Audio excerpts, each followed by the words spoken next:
I asked my fellow senators, do these things sound like religious activities to you? Does this sound like an organisation that should be receiving support from the Australian taxpayer in the form of tax exemptions because they claim to be a religion? I have also received correspondence from Carmel Underwood, another former member and another victim of Scientology. She says that while she was working for the organisation in Sydney, she fell pregnant and was put under extreme pressure to have an abortion. When she refused, she was put on a disciplinary program. Carmel also worked for the organisation's financial planning arm and says that when requests for payments for abortions were made by the organisation's executives, they were never questioned, even though all other requests for funds were met with delays and haggled over. Carmel says she also witnessed a young girl who had been molested by her father being coached as to what she should say to investigating authorities in order to keep the crimes secret. Carmel says she was physically assaulted by a representative of the organisation during an argument. And when she finally left the organisation, she says information she divulged during so-called auditing was used by members to discredit her.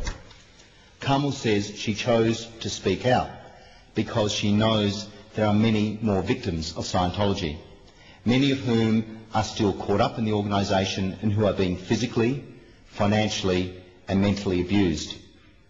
Carmel's husband Tim supports his wife's story and says the couple suffered serious financial hardship because of their involvement in the organisation. He says they were forced to pay more than $100,000 to publicise the organisation and for so-called religious texts and courses. It's incredible to think that the Christian Bible is free in every hotel room in the country, but Scientology texts and courses can cost followers their life savings and even fortunes they don't have and feel compelled to borrow. One of the saddest correspondences I've received, and they're all sad, is from Paul Schofield. He also alleges the cover-up of child abuse by the organisation and admits being part of a campaign to cover up the facts surrounding the deaths of his two daughters. Paul says his first daughter, Lauren, who was 14 months old, was being babysat at the organisation's building in Sydney when she was allowed to wander the stairs by herself and fell. She died in hospital 2 days later. Paul says he felt pressured by Scientology executives not to request a coronial inquiry, pressure he ultimately gave into.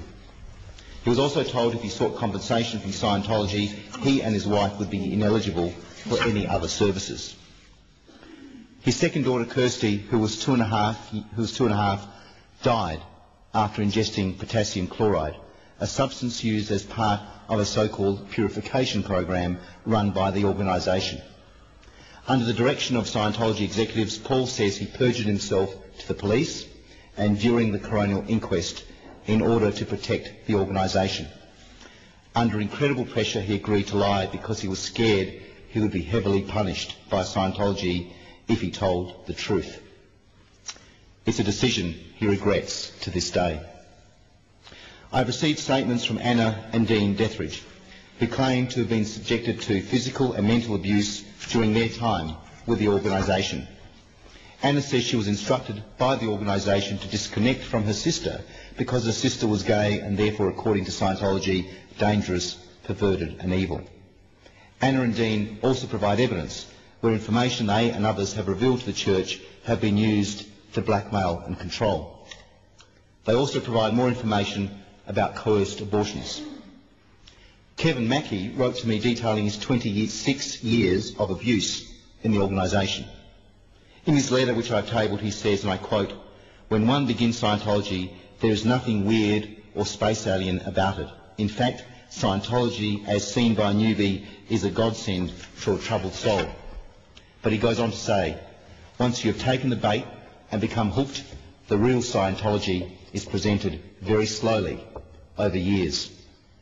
This psychological conditioning Kevin is talking about eventually saw him and his wife hand over almost $1 million to the organisation in exchange for services and products. Other families have contacted me expressing grave concerns about their children who are still under the control of this organisation. but they've asked that I don't identify them for fear of never hearing from their children again. Another victim of Scientology, Peter O'Brien, wrote of being discouraged by the organisation from seeking treatment for cancer. She has also provided evidence of being assaulted and cut off from her son while they were both part of the organisation. These allegations are serious, and many names have been removed from the letters I've tabled in the Senate tonight. But those names haven't been removed from copies I'm providing to the police. This organisation must be investigated. These victims of Scientology have spoken out at considerable personal risk, and I commend them for that. And I would encourage other victims of Scientology to come forward, contact the police, contact my office, but most importantly, speak out. I also believe the activities of this organisation should be scrutinised by Parliament because Australian taxpayers are in effect supporting Scientology through its tax-exempt status. I say to all Australians, as you fill in your tax return next July or August, ask yourself, how do you feel knowing that you're paying tax, yet this criminal organisation is not?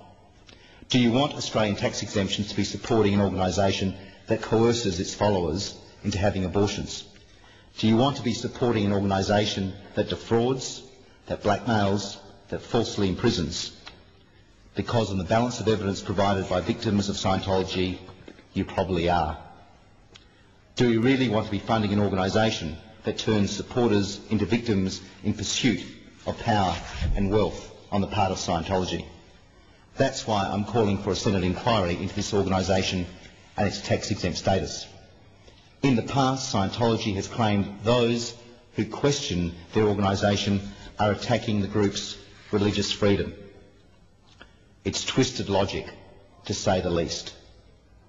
Religious freedom didn't mean the Catholic or Anglican churches weren't held accountable for crimes and abuses committed by their priests and nuns and officials, albeit belatedly.